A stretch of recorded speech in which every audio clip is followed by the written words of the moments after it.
I really enjoy weddings because I like to put smiles on people's faces and try to give them the best time of their life, especially as important as a wedding is. Hey out there, thank you so much for joining us this week on Business Gold, a business leader's journey. This week on the podcast, we have Howie Austin, better known as DJ Howie D. He owns and operates DJ Howie D Entertainment DJs here in Sumter. We're extremely excited to have him on the podcast and hear about all that his company can do. So now, let's turn it over to Jen. Hello, and welcome to another episode of Business Gold, a business leader's journey. We have with us the one, the only Howie D from Howie D's Entertainment. This, folks, is going to be a blast. So here we go. Howie, welcome to the show. Thank you. Appreciate you. I'm so happy you're here. Like, everybody in Sumter knows who Howie is. I'm not quite sure. Is there a lady in Sumter you haven't danced with? Because you have been like doing these amazing dance, like teaching all these dance moves to all these ladies at, what is it, Second Mill? Second Mill, Yeah. Lavender, Second Mill, yes. So that sounds like that's been a lot of fun. It's been a great time. The lessons itself are actually growing. More and more people are showing up. It's getting bigger and bigger. Well, I think you have something to do with that. Well, maybe a little. I don't know. I like to dance. So tell us about Howie. Like, those people that don't know Howie, tell us about Howie. Oh, well, my name is Howie Austin. I've been DJing since I was literally 15 years old. That was my first paid event and gig. Messed around with music and doing a little entertaining and dancing and goofing around like I was when I was a kid. Everybody said I was a goofball, but I've kind of taken I guess you can say, people say my personality, and have kind of spun that into the business that I have today, which I never would have thought I would be where I'm at today with a business like this. Your business is booming. Yes, it is. How many employees do you have now? I have 6 rolling pretty good right now. A couple part-time, a couple of us are full-time. But overall, we all help each other out, and we're rolling about 6. I was up to 9 at one point in time, Wow. but I did have to kind of downgrade a little bit. A little bit. Now, I've had several of your guys out here at my venue at the Hive at Lavender Estate, and the whole team is amazing. Thank you. Everybody has energy. Everybody's just so much fun to be around. Thank you. So tell me, why did you say, okay, I know you have another job, so this is your small business job. What made you say, I need this as a job and not just fun? Well, it actually turned into a job because people were coming to me if I was DJing at a club, like Plum's back in the day here in Sumter, and we had Fridays back in the day before it kind of turned into, I guess, what was it, a wagon wheel or wagon something, country wagon something. I don't remember what it turned into, I'm sorry. And before Gucci's was even built, but I DJ'd there. I DJ'd several times up in Columbia at some of the clubs up there. Okay. But I had a lot of people coming to me and asking me to DJ their weddings or DJ private events for them, because I would get out there and dance with them as well too, or teach them something, or I would intervene with them, and they actually had a great time. And because I would always cut fool and joke around and do some crazy dancing, they thought this would be a great time to get me out there to maybe add a little spunk to their events. So they started asking me to. That's a great word for it. Yeah, it yes, is, isn't it? It is spunk. But to again, just DJ their event, make it fun. That was the whole idea, was make it fun, and that's how it kind of took off for me. Right. About how many weddings do you do a year, you think? Oh, Lord have mercy. I think I averaged maybe about 45 to 50. That's amazing. Wow. 45 to 50. Wow. That's and then that's just weddings. That's You just have weddings. this whole other side of your business with your guys that do the photo booth. You have the Yes. photo booth that you do. So Yes. talk to me about that, because that's a whole nother add-on that people can do with the DJing. Well, our photo booth was something that we all got together, and we were talking about growing the business, and photo booths were starting to become very popular for the wedding venues. So we decided, we looked at a few of them, we looked at the cost of them, and we thought that we could probably put something together or build something to try to save a little bit of money for the customer, for the client, and get something out there so they could utilize something like that as well too. Right. So we actually kind of put our photo booth together. We started looking at DSL cameras. We started looking at the type of printers needed to be done, that you can set to a certain format with a certain program, that people can get a picture basically instantly at the time when they first started coming out. So that's kind of the route we went with. Yeah, people love that instant gratification in their Yes. hand to take it with them. Yes. Yeah. So What's your favorite genre of music? Because I can't wait to hear what you say on this. Because you play it all. I play it all, but honestly, R&B. Really? I love soul. I love a soulful voice singing. That soul just kind of helps groove and make you move. Yeah? I do. And you do groove and move. Well, thank you. Thank you. You are probably the most interactive DJ that I have ever seen. You were talking about it before, but like we were at Sumter Chambers Retreat last year. You were there. Yes. And the way that you had them come out on the floor and play games and them sing actual songs. And I was just like, this is the coolest thing I've ever seen because I had never seen a DJ do something like that before. I guess they don't do things like that at clubs, back in the day, we're showing our age now, but you went to clubs and you just danced. Yeah. But people need that extra something right now, and you have it all. It's fantastic. Well, thank you. It's a lot of fun. It is. So where do people find you if they want to book you? You can find me on my website at www.djhowied.com. Facebook is a tremendous advertisement for us. It's Facebook. We're listed under DJ Howie D Entertainment DJs on our Facebook page. We also have Instagram, DJ Howie D on Instagram. All of us do follow under those guidelines right there, so nobody's kind of individualized. It's all under those logos. Right. And so when someone calls you and says, okay, this is my event, do you just say, okay, yeah, I'm available? Or how do you go about the process of saying this DJ's right for this job or this DJ's right for this job? How do you do that? How do you know when someone calls in and says, I need you? It depends. Again, I ask them questions too. What kind of event are you having? What are you looking for? Most of the people say, we want some dancing, we want somebody to teach some things, so that kind of helps narrow some of the options down. I do have some DJs that don't do the dancing, but they're really, really good at mixing, really good at talking on the mic, emceeing events, customer service oriented. I'm very big on the customer service oriented part. You have to be these days. Yeah, absolutely. But I've tried to build a team that we can all, just help each other or individualize. So if I need somebody that just wants to go or they just want somebody to play some music, at Second Mill or up at Sumter, the original brewery or something like that, and they don't want anybody but to play music, then I've got somebody that I can send out there to play music. But if they want more of an entertainment type, then I've got people that can do that too. So you have all kinds of, a pool of individuals that have different talents. Correct. I like that. That's great. What's been your favorite event that you've ever done? Has it been like a wedding? Has it been some sort of festival? What's your favorite thing to do? Well, I'd love to play music, period, and mix it up and get out there and dance and entertain. I really enjoy weddings because I like to put smiles on people's faces and try to give them the best time of their life, especially as important as a wedding is. Yeah, it's one of the biggest days of their lives. Absolutely. It's one of my fortes. So I think, not that I put more into a wedding, but I do a lot more in a wedding, to try to make that memorable moment happen. Right. My most elaborate event that I ever did was a wedding. Okay. It was actually in Hershey, Pennsylvania. Wow. Yes.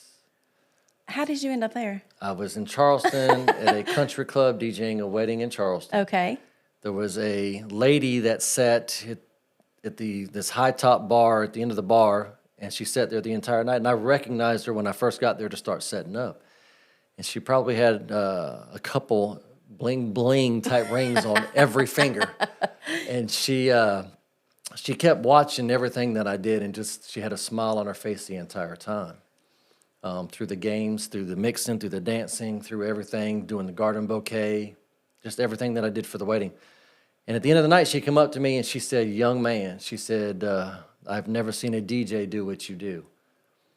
And she says, "My granddaughter is getting married, and I want to know if you will travel." Wow. And I said, "Absolutely. I've traveled before. I'll travel again." Yeah. And she says, "Well, do you have a card? I'm going to go home and talk to my granddaughter." She said, "I think you are by far what we want to do." So it was about 2, maybe 3 weeks later, I received a phone call. Of course, I didn't recognize the number, but I answered it, and it was this lady. She said, "I don't know if you remember me, but I was in Charleston." I said, "Yes, ma'am, I do." She says, "All right, I've talked to my granddaughter. She said that she trusts me, and I told her I would pay for it, so I want to get you up here to DJ my granddaughter's wedding." That's amazing. And I thought, great. I said, okay. I said, well, do we have a date? Do we have a venue? She said, yeah, all that's kind of been worked out. It's going to be up here at, I'm not going to mention the name of the hotel at this point in time, but it was a hotel up there in Hershey, Pennsylvania. And when she said Hershey, Pennsylvania, my jaw kind of dropped because this, at this point in time, was probably going to be the furthest that I had traveled at this time. Okay. That maybe wasn't something for a family member, you know? Right. So I told her, I said, let me have a little bit of time to kind of do some figures, put some things together, and I'll give you a call back. I called her back within about 3 or 4 hours, and I gave her a price. And she just said, where do I sign up? Where do I sign up? Where do I sign up? Where do I send the check to? Because you're worth every penny. Well, thank you. Now, the ironic thing about the whole ordeal is I do everything like I normally do, and the week of the event was coming, and I had already made arrangements to take Thursday and Friday off from my full-time job. Yes. So I could drive up. I didn't want to drive up a day early. I already made my own reservations at a hotel. And she calls me that Tuesday, and she wanted to know when I was leaving, kind of like what my itinerary was. I explained everything to her. She says, well, would it help you out if you didn't have to leave till Friday? And I was like, I wouldn't have to take an extra day off of work, whatever. I said, but no, I plan on leaving anyway. She says, no, how far are you from the airport? I said, I was about 45 minutes away at the time where I lived at. And she said, if you can get to the airport by noontime, 12 noon on Friday, then I will have my private jet pick you up. You just need to determine what equipment you need to bring. I will have a team load all of your equipment onto the plane, fly you here. They will unload everything for you. You will not have to lift a finger. Load it up in a P-Series type truck. They will take everything to the hotel that they were having the event at, the wedding at. They will unload everything. And all you have to do is set it up, perform the event, do my granddaughter's wedding, blow the roof off the place, is what she said. I love it. And then pack things back up, and my team will load it back up on that P-Series truck. My jaw hit the floor. I couldn't believe it. I was a private jet, That's flying me amazing. up here to do this. Did you think it was unreal? I did. Yeah, like it was a joke. I thought I did. So to make a long story short, well, I got to the airport. They had a customs guy there just to kind of check out what we were doing. Loaded up everything on this private jet. Again, all I had to do was say, I need this, and they loaded everything up. I got on the plane. They brought me a drink, and nice. I flew like first class, which I've never flown first class, even in a commercial airplane. So we flew to Hershey. They landed. They unloaded everything. I stood right there. They loaded everything in the P-Series truck. They locked it up and gave me the only key to Interesting. the truck and said, please, sir, do not lose this key. It's the only key. They drove me to the place. Now, I had already made the reservations, of course, but I did not know at the time when I was going there that she was going to actually put me up in this hotel, this 5-star hotel. Nice. So I actually ended up canceling my reservations at the other hotel. They didn't give me a problem. They understood. And so I stayed there. That was Friday evening. I got a chance to see a little bit of the rehearsal. I didn't have to be there, but I kind of stood off in the back and watched and met a lot of the other both sides of the family. Which helps. It was beautiful. They're great families. And so the next day, I went and set everything up, and I performed the event. I had a lot of fun with it and packed everything up. Later on that evening, they loaded everything back up, gave me the key back. Meet you at the airport. Yep. Well, and then I went back up to my room. Well, my phone rang in the room, and they were asking me to meet them for breakfast the next morning. How wonderful. So I went and met them for breakfast, and both sides of the family were there, and it was a really good breakfast. I'll put it to you that way. Oh, I'm sure. So I will tell you this. In the meantime, like when I was up in my room that night, I kept thinking, this lady has done all this, and I gave her a price.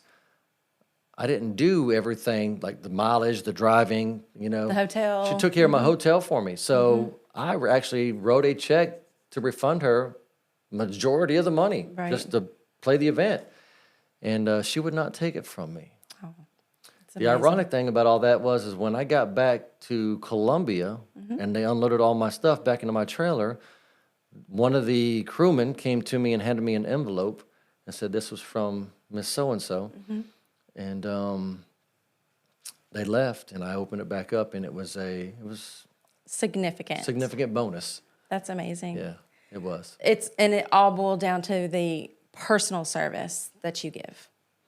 That one-on-one with the clients, that one-on-one with when you're out there dancing with people and all that. That's what that came down to, is the personalization. My mouth kind of fell to the floor, and I was in total amazement that this had even happened. I didn't think something like this was even possible. Right. Yeah. That's pretty awesome. Yeah, it was. Okay, that's a little leg up on everybody else. I don't know if what story could beat that. That's pretty cool. Other than if you could tell me who it was, I'm dying to know if it was somebody really famous that we all know. No, I tried to do a little research on them, but they were from old money. They owned property from Pennsylvania down through West Virginia up into Virginia, up towards Maryland area, and they just owned a lot of real estate. Okay, a lot of properties that people. Least, just things, good people handing it down through generation from generation to generation, I guess. Yeah. And it's pretty neat that the granddaughter trusted grandma. That says a lot about that family. Well, even breakfast the next morning when the bride came up to me, she said she's never been to an event, and she was so glad that it was her event that turned out the way that it did, and people would be talking about hers for a long time. Absolutely. We're going to take a short break to hear a word from our sponsors. We'll be right back. The Hive at Lavender Estate, the sweetest place to be in Sumter, South Carolina, just off of North Main. Contact us at lavenderfieldestate@gmail.com or find us at lavenderfieldestate.com. Greybird Media is your one-stop shop for videography, DJ services, and photo booth. Let us be a part of your next event. Find us on the web at Greybird, that's gray with an E, greybirdmedia.com. Thanks to our sponsors, The Hive at Lavender Estate and Greybird Media. And now, back to our show. So how do you keep all this straight? I mean, you work a full-time job, you have this small business that's not really small, it's getting bigger and bigger. How do you manage it all, Howie? It's tough sometimes. I have to learn to juggle. I have to juggle my time, juggle the events that I do, make sure that everything's taken care of, and it's not easy when you're trying to handle several events, especially on one weekend at one time. Right. Plus my job, plus taking call, plus a lot of other things. So it's not easy, but if I don't stay busy, I probably go crazy or sleep forever. So you like to take naps? If I can. Okay, and we had to have another guest that likes to take naps. So that's two nappers in the guest pool. Yeah, but that hardly ever happens. That's why I would love to take one if I get a chance. Oh goodness, I cannot imagine you taking a nap because every time I see you, you're on the go with something. Constantly. I mean, do you have anything coming up like November, December, like anything that you do on a routine daily, like yearly basis? Because I know that through the holidays, you probably are so full. We have a lot of Christmas parties already scheduled for the holidays. We do a lot of weddings, believe it or not, in December. Yeah. December weddings, because of the weather down here, are becoming more and more prominent than, some of the Christmas party stuff. And some of the Christmas party stuff is actually moving more throughout the week now. I've noticed that same exact trend. Yeah, because they can't find a venue or get something on a weekend because it's already booked. Yep, I actually have seen that trend as well in the venue industry. When you're talking about this mini events, is there somebody like in your employee pool that helps you do some of this stuff, like on the management side, or is it just you that does all the management stuff? Pretty much just me. I mean, if I do reach out and ask for help from Jacob or Kent or something like that, I know those two have been at my venue, so I know them very well. Those guys are phenomenal. I have Brent Chappell now, DJ Chappie. Yes, we just brought him on. Yes. So, but if I reach out to any one of these guys though, or Caitlin, Caitlin used to DJ with me back in the day. She got married, moved off. Her husband moved to Texas. She just recently come back. So I met her recently at the Best of Sumter, where we won some awards. Tell us which awards you won. This is the 5th year straight now. We've won Best of the Best DJ Entertainment. So entertainment DJs. So yeah, it's 5 years in a row now. That's amazing. Yeah. Congratulations. Thank you. Thank you. That was a fun event. You DJ'd that event. You actually taught me a line dance that night, or you taught everybody, but there was several of us out there, and that was a fun time. getting out there and acting like we knew what we were doing. We really didn't, but us old school, we try. That's it. Repetition. We try. That's right. What's your favorite dance to teach? To teach, right now, the newest one, I think is probably my favorite to teach, is probably AA, that country line dance AA. Okay. Yeah, that's that one is real smooth. It's really cool. And people are picking it up pretty good. Big time, yeah. Yeah. I've recently been teaching that one, and everybody seems to love that one now. I've got some older stuff, like I know most people around here probably don't even know what the homie twist is. The homie twist. The homie twist. Oh my! But I've been teaching sounds that. Interesting. We've been teaching that on Thursday nights, and everybody loves that one. As soon as they hear the music come on, everybody's running out because they love to do it. I'm going to have to come. I've been invited by several different friends. I just haven't had the time yet, but I need to come out there and do some of that because it's good exercise too. It's a workout. Yeah, absolutely. That's why you say so skinny. Yeah. Because you're dancing all the time, every weekend. That's what I say when we have something at the venue and we have dancing and I get out there and sometimes I'll get out and dance with my clients. I'm like, oh, if I could do this every weekend, I wouldn't be so fluffy. Far from it. Oh, goodness. When do you think you're ever going to stop DJing? You said you started at 15. You have done this a long, long time. Over 35 years. What keeps you going? The fact that I'm able to do some things for people to make them happy. Happy. Put a smile You on their just face. love them to be happy. Yeah, I love that. I'm a people's person. I know I am. People tell me that all the time. I learned that a long time ago, but I'm all about a good time, making sure everybody else has a good time. It's just something in me that just everybody says, wow, you'll jump over backwards to help somebody out or do something for somebody, and that's just me. My dad was that way, and I know I get it probably honestly through him, but I'll do anything to help anybody out. Yeah. Awesome. We worked a cornhole tournament together. That was a lot of fun. So is that something new you're getting into, helping what was the gentleman's name? I'm trying to remember. Bill Wingate. Bill, yes. Bill Wingate. Yes, that was a blast. Yes, that was fun. I did not get to participate in the cornhole tournament, but just standing back and watching everybody was a lot of fun. And so you were set up outside. We had a lot of music, and then did you participate? I did. How far did you go? I didn't make it through the round robin. Oh, man. There's times where I'll come in second or third place in a tournament. There's times I don't make it to the tournament. Oh, yeah. So do you do it often with him? We actually have a Sumter Cornhole League that we play cornhole every Wednesday night. I did not know that. Yes, every Wednesday night we play. We play in the ballroom at the lounge at Second Mill. Okay, all right. Back there. Okay. So we play every Wednesday night. It's kind of the same organization as what we had here. The ironic thing is I actually taught Bill how to play the game. Really? I did. It was a long time ago. Another buddy of mine named Kirk, he taught me how to play, so we started playing a lot. When I kept telling Bill, I said, man, this is a fun game. So I actually taught Bill how to play, and then he goes to Texas for some training for his full-time job. And while he is there, their hotel is across the street from this warehouse that was promoting cornhole tournaments. So him and his buddies decided to go across the street to see what it was about. And he walked into this warehouse, and he said there must have been 25, 30 boards set up, and it was packed. Wow. And he was just amazed, overly amazed at how they held these tournaments. So he started inquiring into it. He calls me. He says, do you think I can bring this back to Sumter? Do you know a lot of people? So the first thing we did, of course, is we went trying to find a place big enough, and we were able to get started at the Sumter Brewery. Okay. Sumter Original Brewery. We played on the top floor. And then you got too big and you had to started move. growing, and we needed a little bit bigger place. And That's great. Yeah. So it's good to know these extra things that are going on in the community. So Wednesday nights, they can come out and see you at the cornhole tournament. Yep. Thursday nights, they can come out and see you doing some line dancing. So it's not just about doing events. It's about being out in the community and doing other things as well. Yes. Well, we have enjoyed having you. Thank you so much for being here. We have learned a lot about Howie D. Truly my pleasure. I loved getting that story because that was pretty darn cool.